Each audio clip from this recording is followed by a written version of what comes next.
Muito bom dia a todos. Hoje é dia 25 de abril de 2026 e nós iniciamos aqui da cidade de Curitiba mais um estudo da Revista Espírita. Este estudo é promovido pela Sociedade Espírita Obreiros do Senhor e demais estudos da Revista Espírita e outros estudos promovidos pela casa podem ser acessados através do nosso site www.obreirosdosenhor.org.br. Em nosso site você encontra o link para a playlist do estudo da Revista Espírita, onde você encontrará os estudos anteriores. Então, nós estudamos a Revista Espírita desde o ano de 1858, já estamos no ano de 1862, então você tem aí 4 temporadas já da Revista Espírita para poder maratonar. Lá no nosso site você também encontra um link permanente para que você possa participar conosco ao vivo. Então, se você está assistindo o estudo da Revista Espírita pelo YouTube de forma gravada, saiba que você pode participar conosco ao vivo e pode nos ajudar a estudar e interpretar essa grandiosa obra. O estudo da Revista Espírita vai ao ar todos os sábados, às 11 horas da manhã, horário de Brasil, Brasília. Venha estudar conosco, venha aproveitar dessas grandiosas lições que os espíritos superiores nos deixaram. Nós estamos estudando o ano de 1862 da Revista Espírita, chegamos ao estudo de número 26, e no estudo de número 26, nós continuamos esse que eu acho um dos maiores temas da Revista Espírita. São 2 temas que eu gosto bastante da Revista Espírita, que é as mensagens de além-túmulo, que são as comunicações, as evocações de espíritos, recentemente, às vezes, desencarnados, e também, eu adoro muito, gosto muito das dissertações espíritas. Porque as dissertações é como se você pudesse participar de um congresso, de um simpósio, com espíritos, né, de escola elevada, onde trazem para nós grandes ensinamentos. Então, nós já iniciamos esse estudo dos ensinos e dissertações dissertações espíritas, já alguns estudos atrás, e nós vamos continuar com esse estudo, e dessa vez ele traz um tema bem interessante, porque é um tema que inclusive traz o nome do nosso grupo mediúnico, do nosso grupo, da nossa casa espírita, né, que é Obreiros do Senhor. Então, o nome da nossa casa é Obreiros do Senhor, e hoje o tema trazido na Revista Espírita é este. Então, Os Obreiros do Senhor, por Cherbourg, fevereiro de 1861, né, foi psicografado ali pelo médium Sr. Robin.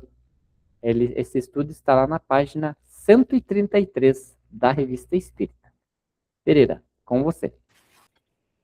Bom dia a todos. Após aí a apresentação do Lelo, né?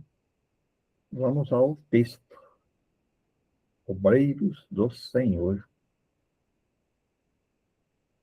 Aproxima-se o tempo em que se cumprirão as coisas anunciadas para a transformação da humanidade. Ditosos serão os que houverem trabalhado no campo do Senhor, com desinteresse e sem móvel serão a caridade.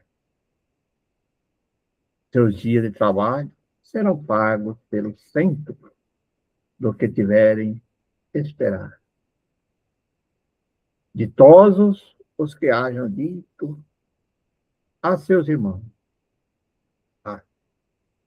trabalhemos juntos e usemos os nossos esforços, a fim de que o Senhor, ao chegar, encontre acabada a obra. Fechado. Porquanto o Senhor lhes dirá: vinde a mim, vós que sois bons servidores, vós que soubestes impor o silêncio aos vossos ciúmes e às vossas discórdias, a fim de que, daí não viesse dano para a obra fechada. Continua. Mas, ai daqueles que, por efeito das suas dissensões, houverem retardado a hora da colheita, pois a tempestade virá e eles serão levados no turbilhão. Clamarão, graça, graça. O Senhor, porém, lhes dirá: como implorais graça?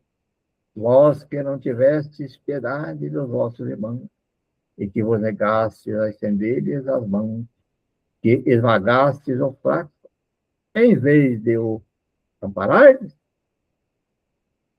como suplicais graças? Vós que buscastes vossa recompensa nos gozos da terra e na satisfação do vosso orgulho, já recebestes a vossa recompensa, tal qual a quiseste. Nada mais vos cabe a pedir. A recompensa celeste são para os que não tenham buscado as recompensas da terra. Deus procede nesse momento ao censo dos seus servidores fiéis e já marcou com o dedo aqueles cujo levantamento é apenas aparente, a fim de que não usurpem o salário dos servidores animosos, pois aos que não recuarem diante da sua tarefa, e que ele vai confiar aos postos, que ele vai confiar os postos mais difíceis na grande obra da regeneração pelo Espírito. Cumprir-se-ão essas palavras. Os primeiros serão os últimos, e os últimos serão os primeiros no reino do céu. O Espírito de verdade. Já vê por aí quem deu, né, esta mensagem, né? Então a gente sempre traz aí que na nossa concepção espírita, o Espírito de verdade é o próprio Jesus falando. Jesus, ele nos prometeu, né, a consolação, né? E chegaria o tempo que enviaria o Espírito de consolação, e essa consolação é o Espiritismo. Por que que é consolação? Né? Porque ele nos explica, ele nos dá, né, explicações melhores para aquelas questões que não são muito debatidas. Então, no início ali, eu sempre coloco uma mensagem do momento espírita, né, do momento espírita, antes de começar o estudo, para que a gente já possa ir mudando na sua vibração, se acalmando. E o tema de hoje era bem interessante, né, que o tema era morte, e nós não costumamos, em outras religiões, tratar muito do tema da morte. E às vezes ela nos pega de surpresa. E por isso muitas pessoas acabam, né, por abandonando a própria vida, né, pelo fato de um ente querido, né, de uma mãe, de um pai, de um filho, né, ter desencarnado. Então é importante, né, essas questões que o Espiritismo nos traz, pois eles nos dá consolo.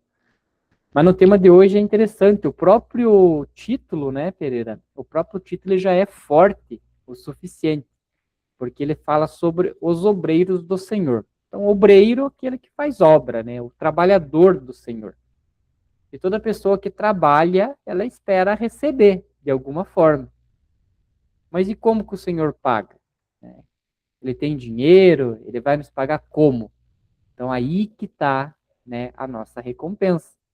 Porque quando nós trabalhamos nessa obra do Senhor, a recompensa é Ele que vai nos dar. E aí vai depender da forma como nós estamos executando essa obra. Porque diferentemente, né, do que quando a gente faz um trabalho formal aqui terrestre, se eu executo uma tarefa com alegria ou com tristeza, às vezes dá no mesmo fim. Ah, eu tenho que subir um muro, sou pedreiro. Tenho que subir um muro na frente de casa. Se eu for triste fazer aquilo lá, mas fazer bem feito, ou se eu for alegre que fazer o muro, mas também subir bem feito, o fim é o mesmo, né? Outras situações já quando tem um relacionamento com outra pessoa, uma relação humana com outra pessoa, é óbvio que, né, ali o seu sentimento ele vai influenciar. Mas aqui, quando nós falamos de obreiros do Senhor, ele deixa muito claro isso, né? Essas questões de que nessa obra nós temos que estar desprendido, né? Nós não podemos fazer ela com interesse, nós temos que fazer ela com o coração puro. Por quê? Porque se eu faço, a gente sempre traz esse tema aqui, se eu faço uma boa ação, né, estou trabalhando na obra do Senhor, o que é a obra do Senhor? É ajudar todos os seus filhos, né, a evolução de todos os seus filhos. Quando a gente fala evolução, a gente fala evolução no sentido amplo, né, a evolução moral, a evolução da alimentação, né, porque todos, né, imagine, num mundo de riquezas como nós temos, quanto de pessoas ainda passam fome, então, né, no mundo onde todas as pessoas conseguem se alimentar, conseguem se vestir, né, seria um mundo já um pouco mais evoluído. Então, esses feitios, né, dessas questões, tem que ser feito com desprendimento. A gente sempre traz essa questão aqui. Por quê? Porque se eu for ele totalmente desprendido e ajudar meu irmão, ótimo, o irmão vai receber aquilo lá e vai ser bom para ele. Às vezes, se eu não for totalmente desprendido e querer fazer somente um marketing daquele, aquela situação vai ajudar também o irmão. Mas aí eu não estou sendo um bom obreiro do Senhor. Porque eu não estou fazendo o desprendimento, não estou fazendo aquela ação com desprendimento. E aqui ele diz, né, que ó, aproxima-se o tempo em que se cumprirão as coisas anunciadas e serão felizes, né, os que houverem trabalhado no campo do Senhor com desinteresse, certo? Então, às vezes a gente nota muito isso, né? Pessoas que vêm e de repente aparecem na mídia, né, fazendo coisas, dizendo que é em nome de Deus, de Jesus, etc, tal, mas com muito interesse. E nós temos que nos cuidar com isso, né? Se cuidar com essas questões também. Né? Foi tema agora da minha oração inicial exatamente isso, que nós não nos deixemos simplesmente pelo fato de ter sido escolhidos, né, ter sido oportunizados a conduzir esse estudo, que nós nos achemos aí melhores que os outros. Na verdade, eu acredito que cada vez que Deus nos oportuniza alguma coisa, é porque nós precisávamos fazer aquilo, né? Então, se você hoje está como coordenador de alguma coisa, não é porque você é o melhor, mas porque você precisava estar naquela posição e talvez estudar mais para poder passar para outras pessoas, mas principalmente para poder também entender melhor aquele assunto. Acho que é mais ou menos nesses termos, né, Pereira? E nós temos que entender aí a palavra de interesse no sentido mais amplo também, né? Porque às vezes a pessoa pensa que vamos dizer assim, o desinteresse é só questão financeira, né? Só receber uma contrapartida, mas o desinteresse até de uma promoção pessoal, que você colocou, né? Às vezes não é nem questão de... As pessoas às vezes já têm... Ele quer se aparecer como um bonzinho, né? Ele quer... Por isso que ele fala no final, que já recebeu, porque ele quer que a sociedade veja ele como um bom samaritano, né? Ou com uma coisa, olha, que a pessoa é tão caridosa, que doa tanto, que faz tanto, né? Então, realmente, isso, o texto deixa bem claro que o interesse aí tem que ser a caridade, né? Mas a caridade sem nenhuma preocupação se alguém viu, se alguém não viu, se alguém, né? Ou quem dá a mão esquerda não vê com a mão direita, né? Ou o contrário, mas né, que uma não veja que a outra fez. Se houver qualquer interesse de promoção, e hoje é muito comum isso, né? Por exemplo, as pessoas, por causa do evento do celular, das câmeras do celular, né? Ao vivo, a pessoa chega lá e já para, tira fotografia que teve lá no asilo, teve não sei o quê, mostra no grupo, em todo que é. Aí lá, olha como é que a pessoa dita. É que nem você falou, eu acho perfeito isso. Ajuda aquelas pessoas, claro, né? O dinheiro chega ali da maneira que foi feito, a comida que leva lá, claro que ajuda aquelas pessoas que estão ali, né? Mas a recompensa que ele está colocando aí, né? Do verdadeiro obreiro do Senhor, a recompensa que você acha que ia ter lá numa, numa outra condição de vida, quando colocasse, você já recebeu, né? Houve interesse, de você se aparecer. Né? Houve o benefício? Houve. Mas não vai querer depois achar assim, puxa, mas eu era tão bonzinho. Ah, eu ia na casa espírita, eu fazia não sei o quê, eu participava não sei o quê, fiz isso. Se o seu interesse era somente receber reconhecimento terreno, né? Já recebeu, né? Por isso que eu acho mais bacana isso, né? Você recebeu mesmo a recompensa. Então você vai querer mais o quê? Você vai querer lá, como é que você. Não. Vai e faz de novo, agora faz até você aprender a fazer isso, sem nenhum interesse em fazer, porque é certo fazer. Eu até gosto de ver isso, às vezes você vê uma pessoa lá na rua, às vezes você vê aquelas pessoas que param o carro e abordam a gente. Se você achar que deve doar, pega lá e doa para ele, para a pessoa lá, e acabou, não precisa falar mal nem nada. Mas se você não tem, então para que você vai fazer aquilo que você, né, vai fazer só porque alguém pode estar vendo? Não, tem que fazer porque você achou que era certo. E houve uma questão, sei lá, uma intuição, uma coisa qualquer, que aconteceu comigo, às vezes, que eu não estava nem abrindo muito o vidro para chegar, né? Hoje é muito perigoso, existe esse risco. Mas às vezes você olha assim que você percebe que, não sei, parece que tem alguma coisa que aquela pessoa não interessa, você vai e doa lá para ele, ou conversa com ele. E você pode, estou comentando aqui agora, mas você faz aquilo lá e vai embora, nem comenta para ninguém, né? Então, eu acho que essa questão dos interesses aí é fundamental, né? A gente tem que entender a lógica disso, faz todo sentido. Isso. E o ter interessante é que ele existe uma recompensa, né? Então ele tem uma recompensa porque ele fala, ó, seus dias de trabalho serão pagos pelo cêntuplo, né? Então aqui quem é trabalhador seletista, né, sabe, quando eu faço uma hora extra, eu ganho ali 1,5 a mais, né? Ganho 50% a mais da hora. Olha o que está sendo prometido para nós. Cada dia paga ao cêntuplo. Então, um dia de trabalho no bem, né, na caridade, ele vai ser recompensado 100 vezes mais. Né?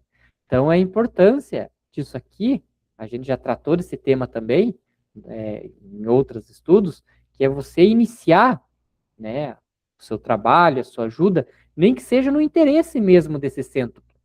Inicia nesse centro. Ah, Leandro, mas agora eu não estou tendo a caridade, eu não estou fazendo por desinteresse, estou fazendo pelo cêntuplo.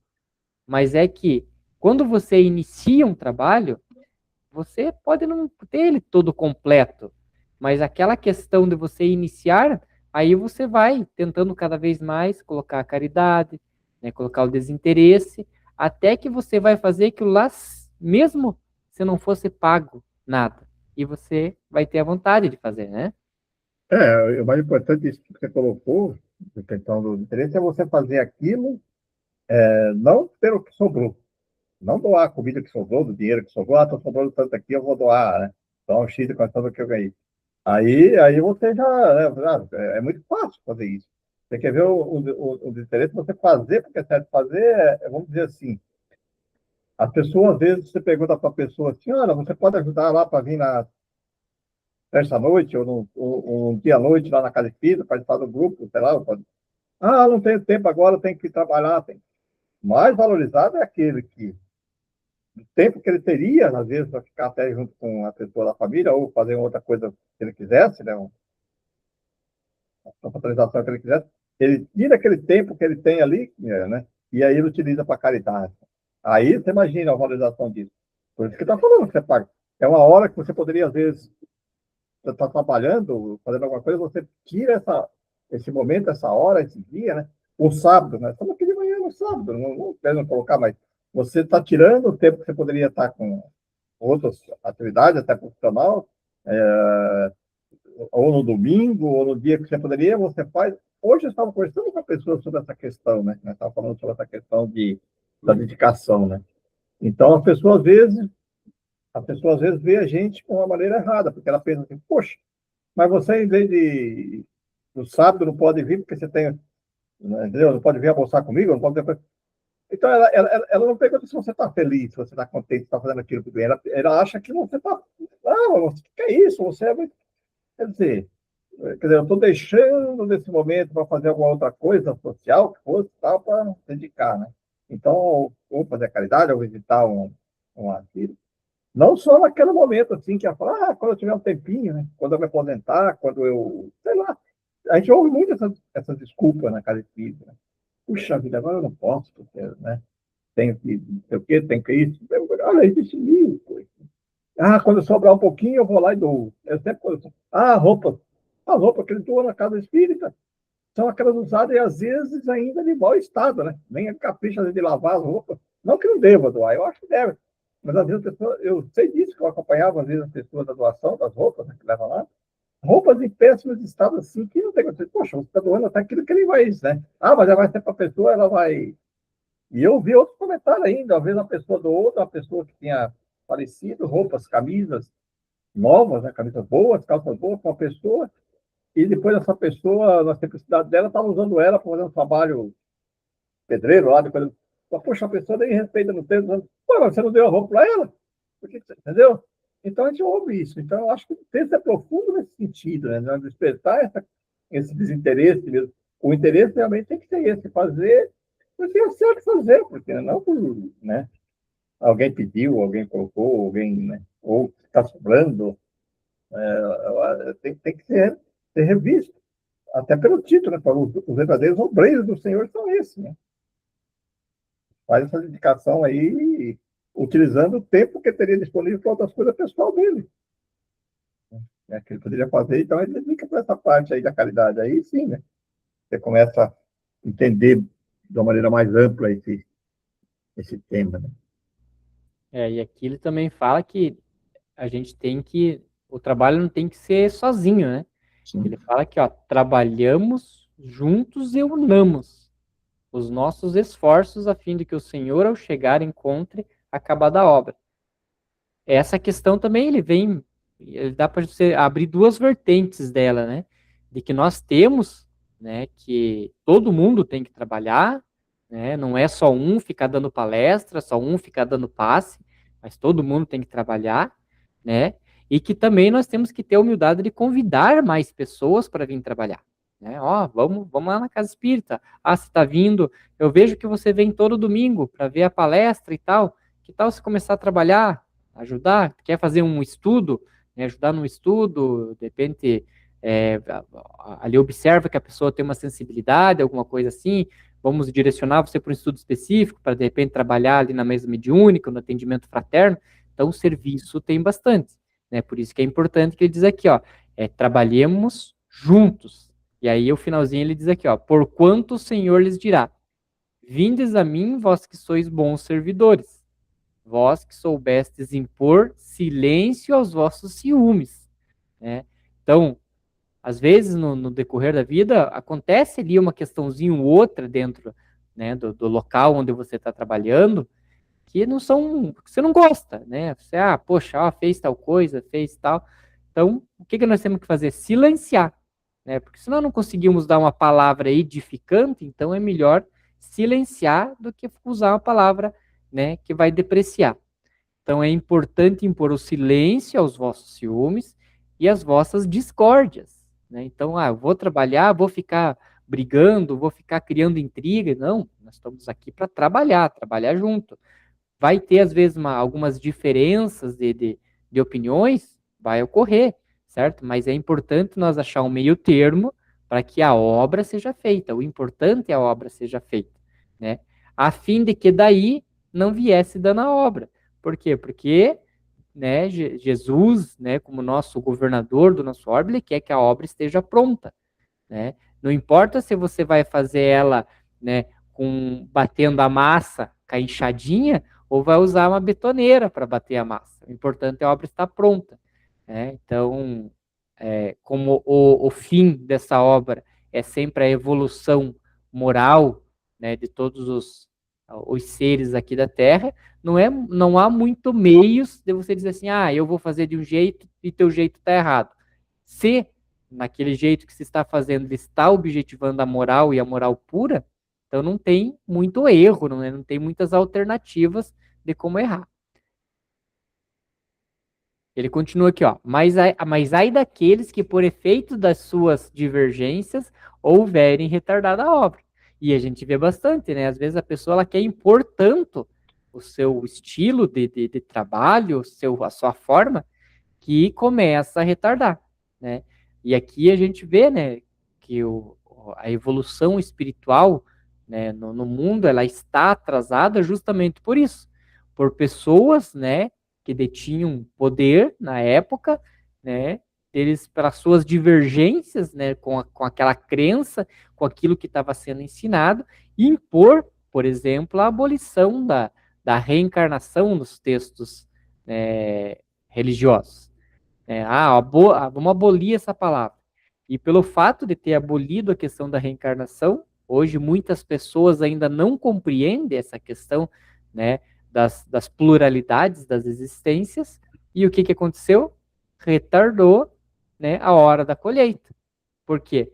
Porque essas divergências dessas pessoas fizeram isso. E o que Jesus vem dizendo, né? Que ai daqueles, né? Ai desses que fizeram dessa forma. Aí o que vai acontecer? Quando desencarnarem e notarem que não adiantou nada aquilo que eles fizeram em terra, vão gritar, né? Graças, graças, né? Aí que ele vem aqui, a gente sempre tem que interpretar isso aqui, que Deus não é um castigador, não é um Deus vingativo, né? Ó, como implorais graças, vós que não tivestes piedosos dos vossos irmãos, e que vos negastes estender-lhes as mãos, que o esmagastes o fraco, em vez de o amparastes. Então veja que Jesus aqui está dando um ensinamento de que não é uma vingança, mas sim simplesmente o que? A colheita, né? Porque se você faz de uma forma, como que você vai colher de outra? Se você, né, que nem esse tempo atrás estava vendo um videozinho na internet, né? O policial foi pegar ali, o cara tinha assaltado e tal, daí o policial correu atrás, conseguiu pegar o bandido, daí o bandido começou a falar, pelo amor de Deus, pelo amor de Deus. Daí o policial tá falando assim, mas agora, pelo amor de Deus, tinha que pensar antes né, de ter feito o ato lá delituoso. Então, como que você vai pedir o pelo amor de Deus, né, que não me ajude, sendo que você nunca ajudou? Então, é importante ter essas questões. Então, o texto ele vem trazendo todos esses ensinamentos. E ele deixa mais uma pergunta para reflexão. Ó. Como suplicais graças vós que buscastes a vossa recompensa nos gozos da terra e na satisfação do vosso orgulho? Já recebestes a vossa recompensa, tal qual quisestes. Que foi aquilo que a gente trouxe lá no começo. Se nós trabalhamos para o Senhor e o Senhor não nos paga em dinheiro, não nos paga em fama, não nos paga em questões materiais, né? Então, o meu recebimento será na forma espiritual. Agora, se eu faço e já ganho tudo isso na terra, em dinheiro, em questões, né, de marketing e tudo mais, então o que que Jesus vem trazendo para nós aqui nesse ensinamento? A recompensa você já teve, né? Ah, mas eu fazia o bem. Fazia, mas você fazia, filmava, postava e ó, tá aí tua recompensa. Você já conseguiu levantar tudo isso. Então quer dizer que não vou ter nada? Não vai ter nada. Por quê? Porque o ensinamento é claro, tem que ser feito com desinteresse. A gente tem que entender aí na maneira figurada que foi colocado, mas é profunda, né? Primeiro, quando falam de turbilhão, isso é tudo questão da consciência, né? A consciência chega uma hora que ela fica no turbilhão, aí ela chega numa série de dificuldades, seja no mundo espiritual, quando volta no mundo terreno, aí vira aquela confusão, aí é como se fosse a consciência falando, né? Puxa, mas eu que fiz tanto, por que que agora estou aqui, não estou... né? Aí é tudo a questão de consciência, que aí que ele vai vamos dizer assim, ser lembrado. E isso é comum até a gente que trabalha em grupo mediúnico, esses espíritos que chegam, alguns espíritos que chegam, né, estava falando de obsessão, você sabe disso, alguns chegam dizendo assim que fez tanto, né? Fiz tanto, ajudei tantas pessoas tal, e foi daí, foi não sei o quê. Existia um interesse, e aí o que a gente teve que levar ele? Poxa, olha por que essas coisas acontecem. Olha por que do turbilhão, né? Ele volta lá para trás, ele vai perceber o que ele fez, né? Que ele criou uma resposta, né? A resposta não está assim, não é um tribunal, né?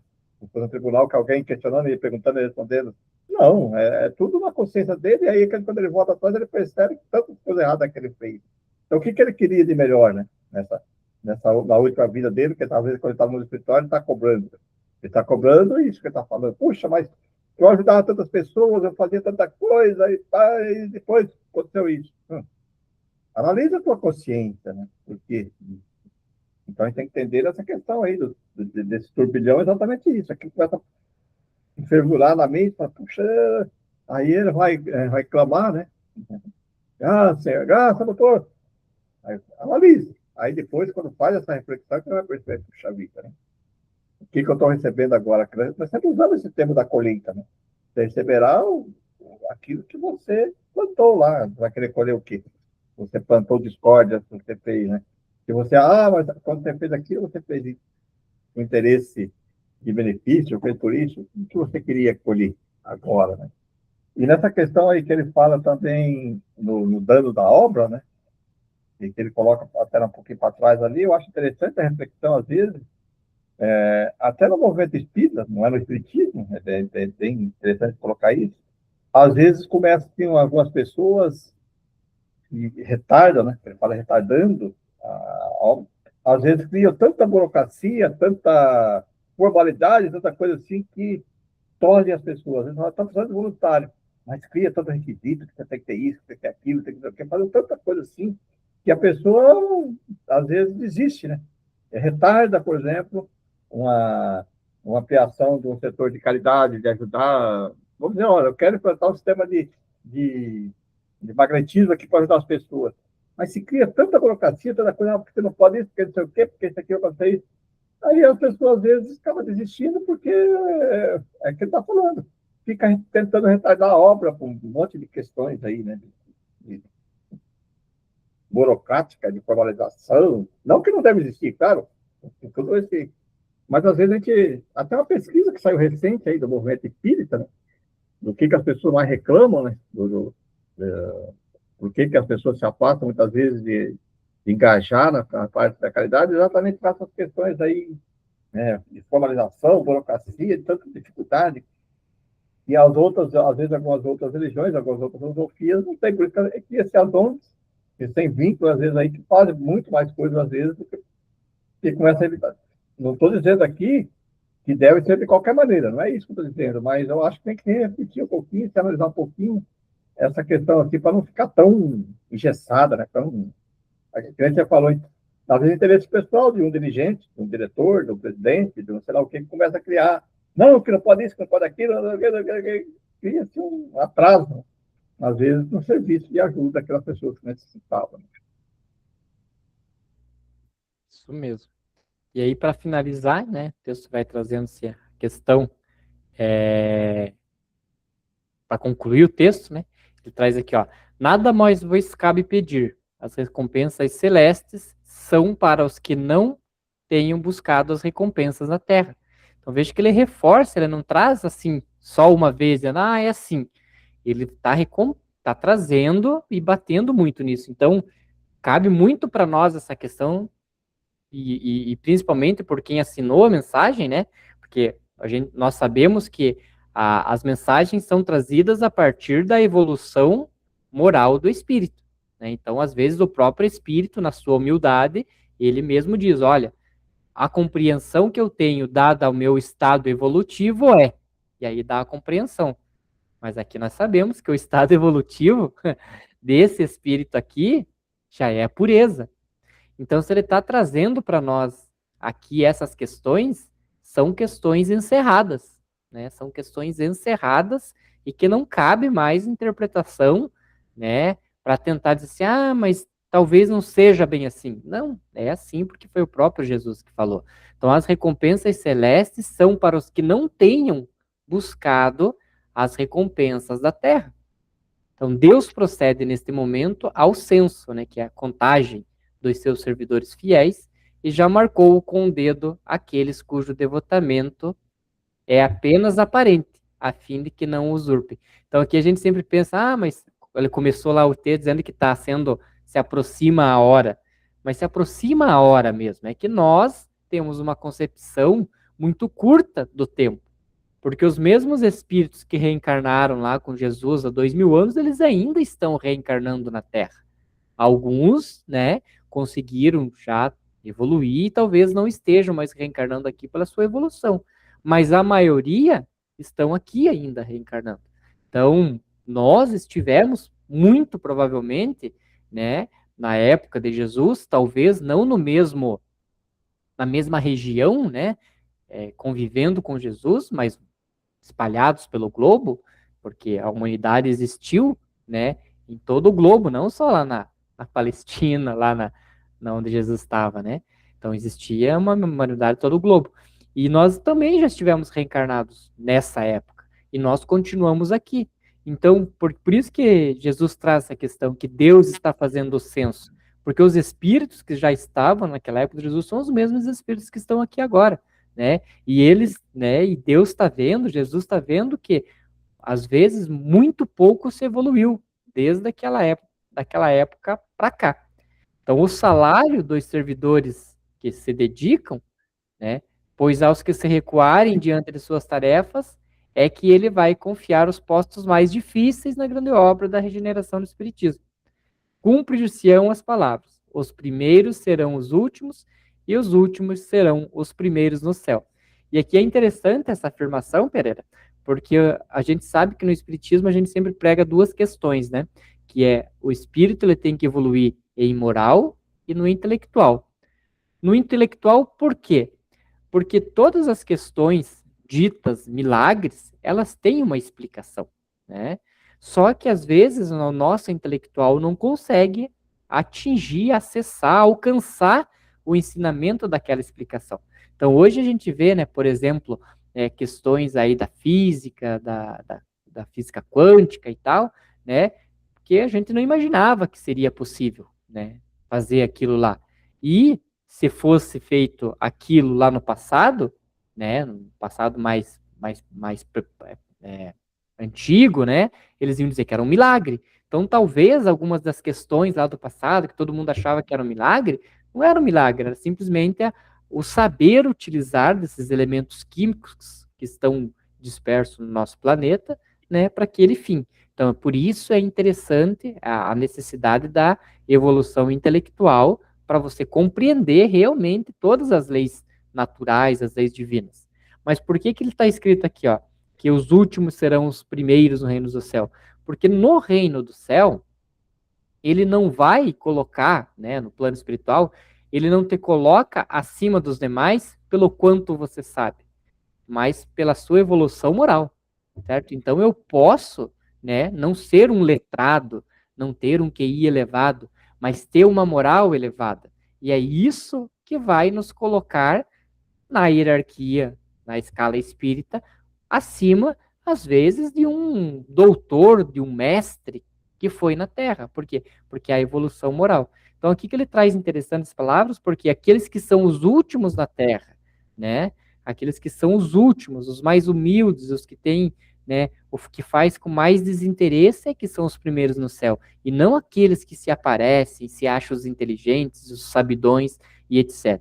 Então, essa é muito importante a gente ter essa compreensão, porque o que realmente faz com que os espíritos sigam ali algumas orientações é a evolução moral do espírito que está dando a orientação, né, Preto?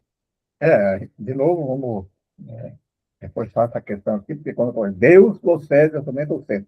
Então, para muitas pessoas, dá a impressão que Deus fica contando, né? Olhando as pessoas, você, fica passando assim. De novo, vamos lá para a pergunta número 1 do livro do Espírito. Que é Deus? Inteligência suprema, causa primária de tudo. Inteligência suprema. Então, quando fala isso, não é que uma pessoa, Deus, está contando. Não, é que existem leis. É como se fosse uma IA, né? É a identificação assim, olha, você está nesse nível aqui, você vai para cá e vai para cá. Você consegue isso, você consegue aquilo. Não é... Já dá a impressão, novamente, que... então, Deus tem uma inteligência suprema, né? Causa final. E outra, o que é Deus, né? Nem é quem, não dá a impressão da pessoa. Então, existe. Com a inteligência, existem suas leis, né? Que são soberanas justas e boas e adequadas. Então, se a pessoa ela recebe essas, vamos dizer assim, elas estão aptas a se utilizar desse, digamos, benefício dessas condições melhores, é porque ela conquistou de acordo com a lei, não porque, né, deu, contou, né, o centro. Então, aí é meio automatizado, né? É coisa da recepção mesmo, olha. Aí, quando você vai reencarnar, aí quando você tem experiência, às vezes, até com por fora, no mundo espiritual, no terreno, quando chega aqui, que uma expiação mais pesada, o que está acontecendo? É Deus está castigando. Às vezes eu falo o termo castigo, que a pessoa pode sentir que é castigo. Mas não é castigo, é reflexo da lei. É isso que você tem direito, é isso que você merece, né? Então, para nós termos direito a uma condição melhor, seja no mundo espiritual, quando nós estivermos lá, ou seja, quando retornarmos à vida terrena, ou em outro orbe que for, nós temos que ter conquistado isso. Né? Então, não é porque é comum, né, falar que o São Pedro faz um censo, a pergunta, né, você fez isso, fez aquilo, você vai para cá, você vai para lá. Não é assim que funciona. É tudo uma questão de automatização, né? De fluídica, energética, que você falou, espiritual, que você não consegue enganar, né? Você não consegue enganar ninguém. Né? A consciência está gravada. Então é importante. E os últimos serão os primeiros, porque faz sentido, porque você pode ter sido assim o último que se converteu, né? Que mudou, que se conscientizou. Mas às vezes ele é o último, mas a dificuldade dele foi tão grande, tantas condições que ele tinha, que ele merece, quando fala reino do céu, ele não está falando assim também de uma região, né? Então dá a impressão, ele colocou dessa maneira aqui na época, para nós entender mais, quando ele está falando de uma estado de consciência ou de uma região mais tranquila, mais, né, confiável. Então, é o último porque foi, talvez, era tão difícil, né? Você está falando de tanta dificuldade. Aí, se ele cai a ficha, digamos assim, que ele muda, então, pô, você é o primeiro a entrar aqui agora, aqui, porque você conseguiu, né? Batalhou, esforçou, dedicou tanto tempo aí que você conseguiu se reequilibrar perante o que. É bom a gente refletir sobre isso, porque se a pessoa lê friamente o texto, ela pode ter uma interpretação do céu, do velho, ou do Deus que castiga, né? Mas não é isso, né? É baseado em cima das leis. Né? Tudo funciona. Eu gosto do tema da colheita, né? Nós sempre falamos isso, por causa reflete bem isso. Você está colhendo o que você plantou, né? Não tem como você escapar para você fugir. E eu sempre trago essa questão que as recompensas divinas, elas são baseadas na meritocracia, né? Você não vai receber se você não fez. E às vezes fica distante, né? Nós já estudamos isso em outras passagens, e bem recente agora nós vimos, né, que o quão ajuda os espíritos uma prece. Né? Ele fala, eu desencarnei, estava perdido e tal, e a prece que me fizeram me ajudou. Então veja que a prece é uma ajuda, é um dos, né, não o único, mas é um dos atos, né, de trabalhar na obra do Senhor. É óbvio que só ficar orando para a pessoa também não vai te ajudar em muita coisa, pelo fato de que, se eu vejo uma pessoa com frio na rua, eu vou orar para ela, pedindo para que ela não sinta frio, pedindo para que o tempo mude, para que ela não sinta frio. Não. Então é muito mais fácil eu pegar uma blusa e ir lá e entregar para a pessoa. Então essas questões que a gente tem que ver. Questões espirituais, né? Eu vou ter uma conversa com a pessoa, né? Explicar questões aí mais da espiritualidade para tentar confortar ela, e vou orar para essa pessoa para quê? Para que os espíritos, né? Ela altere aquela vibração, possa se relacionar com espíritos mais evoluídos e assim recupere o seu equilíbrio emocional. Perfeito. Agora, se eu vejo uma pessoa passando fome, eu não vou ficar orando para a pessoa não ter fome. Eu vou ter que dar um jeito material de fornecer o alimento. Né? Então, veja que são várias atitudes que nós podemos fazer, e às vezes na nossa dificuldade, assim, uma prece é importante, mas também não é a única. Então é importante a gente ter essa questão, porque muitas pessoas acham que só ir rezar, né, ou se isolar, né, do mundo e ficar orando pelas pessoas adianta. Adianta, mas não é para você, né, como recompensa celeste, não é o suficiente, né? Você quer ver uma coisa difícil? É você orar para os inimigos, para pessoas que cometem sexo. Até hoje estava comentando isso, por exemplo, hoje está passando um período muito de turbilhões aí na- no mundo terreno, aqui hoje no Brasil também.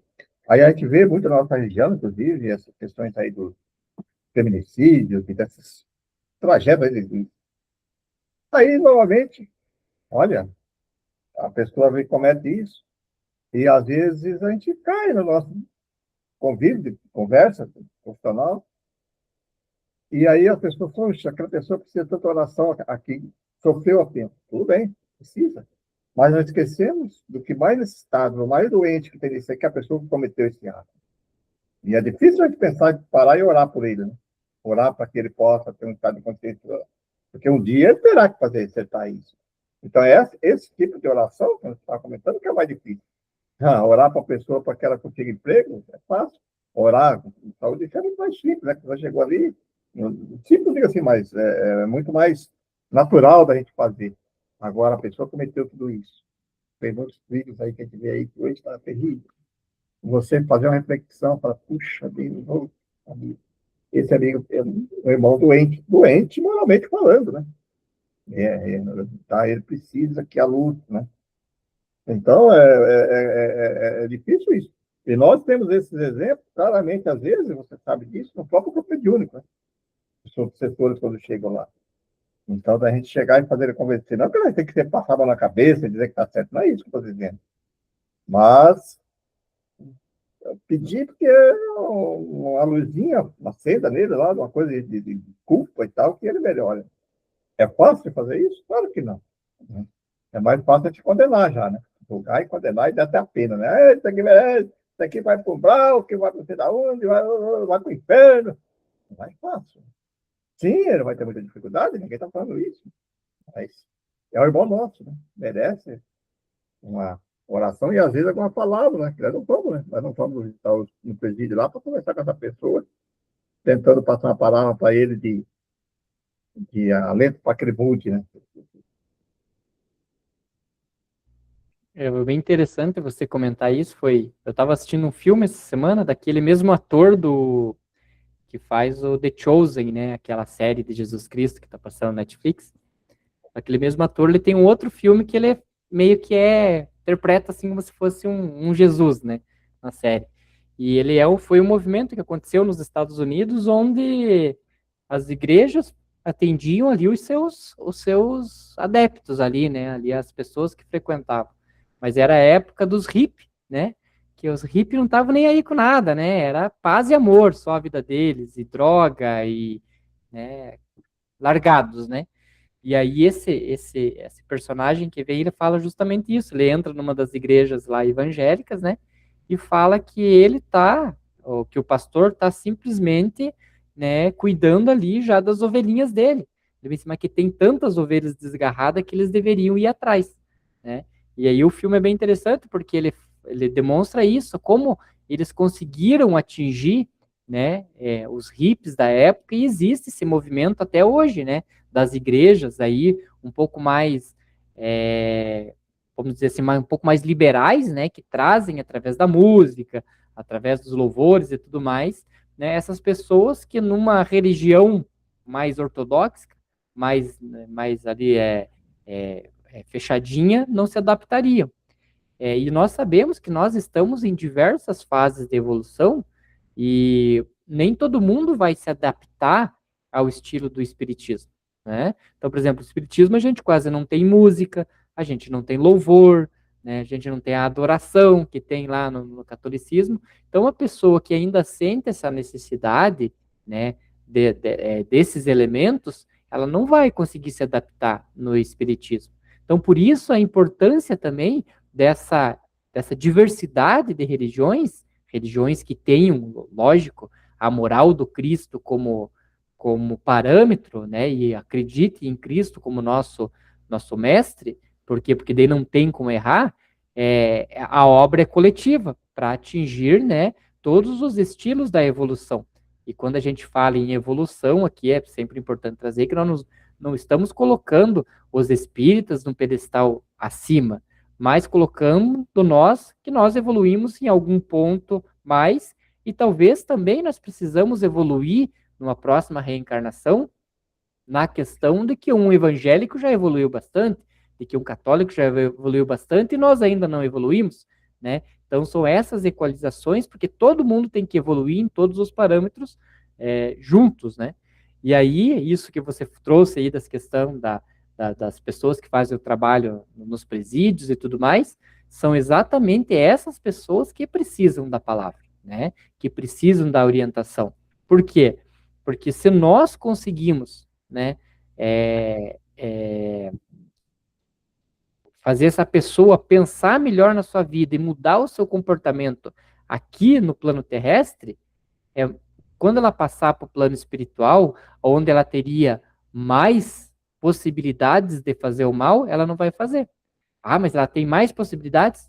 Claro que sim, né? Uma pessoa aqui na Terra, reencarnada, ela consegue roubar um aqui, ali, de repente até assassinar um ou outro, tal, mas ela tem as limitações materiais, técnicas aqui do plano terrestre. Agora, um espírito mau, quando ele vai para o plano espiritual, ele está desamarrado das suas questões ali, ele consegue fazer muito mais mal. Então, é muito importante que nós façamos o nosso trabalho aqui, nos espíritos que ainda estão reencarnados, né? Até mesmo para diminuir o trabalho de quando eles partirem lá para o plano espiritual. Acho que seria mais ou menos isso, a tua interpretação também, Pedro? É verdade, é uma questão assim que é bem interessante. Só lembrando assim, quando às vezes falamos espiritismo, nós não estamos falando do espiritismo. Às vezes nós estamos citando o movimento espírita, que é outra coisa, o movimento espírita brasileiro. Quando eu falo das formalizações e das questões aí, nesse ponto que você falou de ajudar, o movimento espírita, às vezes, ele é muito restringido e ele fica meio considerado elitizado, né? Principalmente algumas regiões, das nossas regiões, muitas casas, ela fica tão elitizada que você inibe uma pessoa, às vezes, cometer alguma coisa, chegar, né? Porque ela vê todo mundo, né? Aí dá a impressão, assim, que só pessoas de um certo poder aquisitivo e tal, que frequenta, que ela inibe a pessoa da entrada da casa espírita, que fez tanta formalização, e às vezes chegam, né? Chegam pessoas que podem estar no desespero aí de crime, de criminalidade, chega, e aí? Ela vai chegar lá, por isso que ela falou, às vezes ela vai procurar outro lugar que ela vai saber que tem uma pessoa lá que vai ouvir ela, né? Ela vai buscar um padre para compensar, porque vai ouvir ela, que vai aceitar, né? Ou vai no outro tempo. E aí é o grande trabalho, né? Dessas denominações religiosas que ajudaram isso aí, que às vezes o movimento espírita teria que repensar nisso. Não o espiritismo, porque o espiritismo deixa bem claro isso. Não deveríamos ter essa. Né? Infelizmente, criou-se, dentro do movimento espírita brasileiro, um pouco de elitização. Fala-se do movimento que teve agora, que foi muito bonito aí e tal, que vem tudo ali, quase numa região, um lugar caro, que a pessoa tem que gastar, e aí você inibe, às vezes, as pessoas que realmente precisam, né? E querem ir ajudar, que ela não vai lá, porque, putz, então fica meio elitizado. Ah, mas isso é importante. Claro que é importante, eu estou dizendo, mas temos que repensar a nossa maneira de atingir essas pessoas. Né? De ser mais proativo, mais direto, que você falou, que é grupo de visitar asilo, sei lá, os manicômios aí, as casas de idosos, tantos lugares aí tem, claro que tem, mas tem uma coisa assim meio, não é uma coisa assim meio natural, parece que é meio forçada, meio, entende? Tem que ser uma coisa assim mais, tem que abrir um pouquinho mais, ser mais acessível para chegar nessas pessoas que realmente precisam, as pessoas que, né, os verdadeiros doentes, né? Senão nós vamos ficar um pouco. Aí fica difícil, aqui não pode isso, agora aqui, vai chegar uma pessoa, chega lá porque ela tem, às vezes, dificuldade. Eu vi isso dentro de uma casa espírita. Uma pessoa, às vezes, tinha dificuldade, era médio, excelente, mas ela tinha dificuldade de leitura, estudou pouco, né? Então ela não conseguia nem estudar, porque quando vai estudar lá, chegava lá e a pessoa chegava e mandava ela ler. Ah, você tem que. Peraí, olha, né? Quer dizer, você vai começando a limitar até um grau de instrução para você ser médio, para você ser atendido. Não vou generalizar isso, não estou generalizando, porque desculpe, tá vendo? Como eu vi, vai dizer que eu tô... Não, mas faça uma reflexão se não existe isso em muitas casas espíritas e muitas regiões. Existe, sim, casas, que eu sei disso, que ficam mais no interior, que ficam mais nas periferias, que atuam e atuam muito bem nessas áreas. Mas, com o movimento geral, eu acho que tem que repensar um pouquinho da maneira de você alcançar esse público, essas pessoas que realmente são os doentes morais, da moral, que precisa de ajuda. É uma reflexão que a gente tem que pensar, né? De nós mesmos, tem que pensar. Estou comigo mesmo também, para a gente refletir sobre essas questões de como chegar nessas pessoas. Como dizia o Divaldo, né? O Divaldo sempre falava isso, que quando ele recebia as comunicações, as psicografias, antes de servir para qualquer pessoa, ele era o primeiro que estava escutando, né? Então, toda vez que a gente faz aí as nossas observações, as nossas interpretações, temos que ter humildade de sempre entender, tá valendo para mim primeiro, né? E que se servir para o meu irmão, que também está escutando sobre isso, que bom, né? Que ele também possa repensar. Mas todas as orientações, as interpretações que nós fazemos aqui, ele parte primeiro para nós. Deixa eu analisar para ver se eu não estou fazendo errado, né? Para também me consertar. Inclusive, a gente falar assim, em termos de. Aí eu dou um exemplo do Chico Xavier. Para mim, foi um exemplo de mediunidade, aonde que ali não tinha desinteresse e a simplicidade que ele fazia as coisas, né? Por exemplo, ele atraía multidões, né, na região dele. Recentemente, até uma discussão nossa lá, perguntando, porque tem que melhorar as cadeiras, tal, do grupo mediúnico, não sei o quê, que está dando a casa, né? Tem que melhorar a casa, não sei o quê. Eu falei assim, não, por exemplo, que não tem que melhorar. Agora, Chico Xavier, olha, ele fazia em casas minúsculas, você fazia lá o evangelho debaixo do pé de abacateiro, né? Entendeu? Na simplicidade, tudo sem nenhum, né? Aí hoje a pessoa reclama, né? Porque talvez vai no grupo de único, não tem uma cadeira confortável, não sei o quê, com a cadeira mais simples. Poxa, sentava no banquinho lá, eu tenho vários relatos dele falando com o público, ele ia lá fazer com o público lá debaixo do pé da abacateiro com bancos, de roça, né? E atendia as pessoas. Aí, às vezes, nós, porque não sei o que, que falta isso, falta aquilo, falta Wi-Fi, falta não sei o quê. Não estou dizendo que não tem que ter, mas olha que você está reclamando de todo o conforto que você tem, entende? Então, Chico Xavier, nesse ponto, analisa bem a maneira dele, né? Até da roupa que ele usava, da maneira que ele chegava ao público. Por que ele era muito querido? Por causa disso. Porque tinha esse desprendimento, assim, coisa assim, de simplicidade, sem criar nenhuma, ah, sei lá, formalidade. Não, você não pode estar aqui, não sei o quê. É uma coisa que eu tenho que refletir bastante sobre isso. E lembrando, é interessante trazer essa questão do Chico Xavier, porque eu também estava escutando aí umas palestras que eu gosto de escutar no YouTube, né? E ele falou exatamente essa questão do Chico Xavier, né? Porque ele veio, né, com essa missão, né, da grande mediunidade que ele teve, e é um dos ícones, né, da mediunidade no Brasil, mas nem por isso a vida dele foi fácil, na verdade a vida dele foi muito difícil, né? Porque era órfão, teve ali todo um abalo psicológico, né? Que tem o filme de Chico Xavier no Netflix, quem puder lá assista, né? Para ver o quanto foi difícil ali a infância dele, principalmente.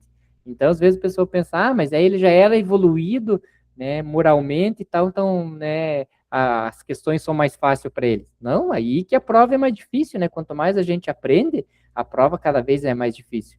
Então, hoje nós temos, né, essa condição de trabalhar, né, temos uma casa para ir e tal, e às vezes a gente começa a colocar um monte de ponto, né, de empecilhos para não ir, para não fazer. E aí a gente observa, né, que as pessoas que mais fizeram pelo Espiritismo, mais fizeram pela obra, né, do Senhor, são as que tinham as maiores dificuldades, que serve também para nós, né, colocarmos um parâmetro dizendo, poxa, eu estou reclamando de barriga cheia mesmo. Né? E até colocar esse exemplo, eu não lembro de falar de Chico Xavier, alguém tem perguntou para assim, você tem que entrar na casa espírita e estudar 2 anos, 4 anos, para depois você entrar no grupo mediúnico. Ó, será que Chico Xavier obedeceu essa regra que eu recebi aí? Eu acho assim, às vezes chega o Chico Xavier dentro da casa espírita para nós, com mediunidade. Eu atendo muito, você sabe disso, eu atendo muito médico. Criei um grupo no domingo para atender esses médios em desarmonia, né? Especial para isso. Mas aí eu fico pensando assim, por isso que eu sempre defendi isso. Chega a comunidade, você tem que acolher ela e trabalhar, porque chega, não, Você tem que começar a entrar no clube de estudo, fazer PBDE, fazer não sei o quê, mais 4 anos, 2 anos de estudo, para depois você estar no clube de estudo. Peraí, mas a pessoa já é médio, entendeu? Tem que estudar? Tem, mas eu vou lá o Chico Xavier estudar? Tem que ficar estudando. Não, né? Então, as coisas é um pouquinho diferente. E assim a gente vê com outras questões de mediunidade. Então, tem que repensar dessa maneira. Porque, às vezes, chega alguma outra pessoa com uma mediunidade tão ampla com o Chico Xavier, e, às vezes, chega, bate na porta da casa e você não acolhe ela porque... Ah, não, porque ela é semi-analfabeto, vamos dizer assim, não que o Chico Xavier seja, mas, porque você não sabe, então você não pode aqui, você bate na porta. Traz ela para dentro, bota um grupo com coordenação, né, lógico, com orientação, e acolhe ela e vê para você ver de repente. Eu vi muitos exemplos desses, você sabe disso. Pessoas que chegaram assim, que depois estudaram, depois colocaram e tornaram grandes médios aí que estão atuando dentro da casa espírita. Então tem que rever isso também, né? Não pode criar muita formalização. Não pode isso, não. E a pessoa, não. Você entrar no grupo de você tem que. E a pessoa acaba de lá estourando, colocando. Ah, você tem que fazer isso, fazer aquilo, que aqui não é com nós, não. É. Muito bem, Pereira. Acho que é isso por hoje. Poxa, falamos demais hoje, né? Bom, é um tema para gente, serve para gente não só passar o ensinamento, mas para a gente também fazer uma reflexão do que nós temos feito no dia a dia, né? O que nós podemos fazer para mudar um pouquinho essa Exatamente, situação, porque né? toda vez que a gente fala também das dificuldades que a gente passa, a gente começa a pensar, pô, e eu não estou fazendo também isso? Então deixa eu mudar um pouco, né, para fazer. Isso aí. Tá aí, meus irmãos, minhas amigas, meus amigos, aqueles que nos acompanham pelo YouTube. Mais uma reflexão. Nossa, eu sempre gosto de deixar bem claro no final que isso aí são nossas, né? Das nossas opiniões, nós podemos estar errados. E, por favor, se estivermos errados, nós estamos sempre prontos a mudar, desde que sejam realmente comprovados e que sejam racionais as outras sugestões. Então, aí, a gente refletir sobre questões que eu acho muito bacana, sobre a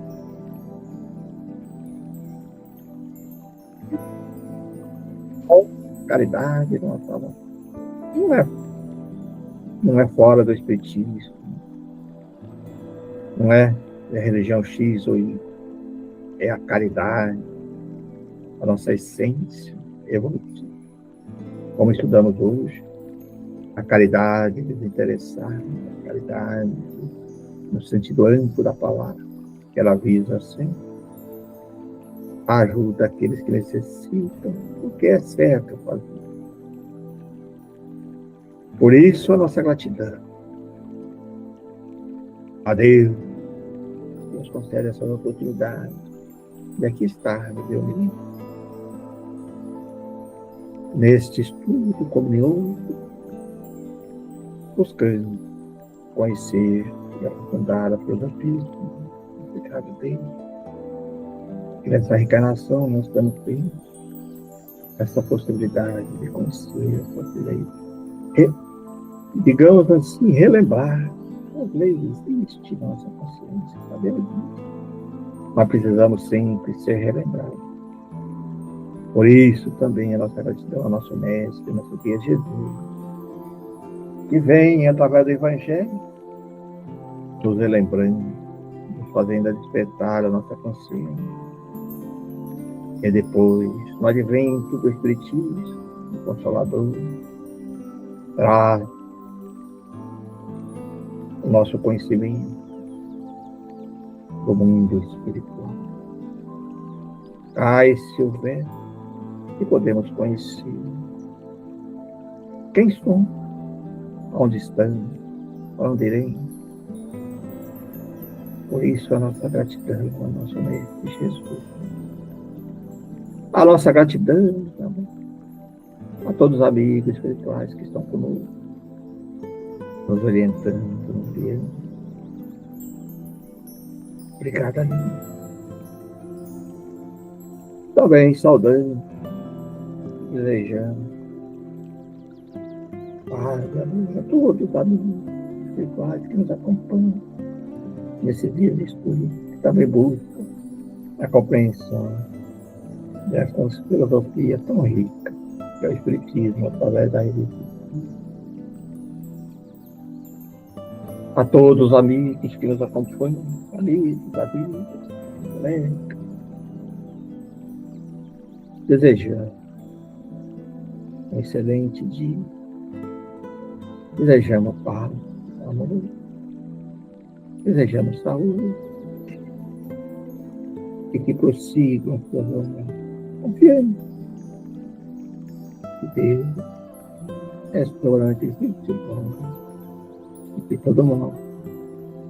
Um dia seremos um bom dia. Que Deus assim seja.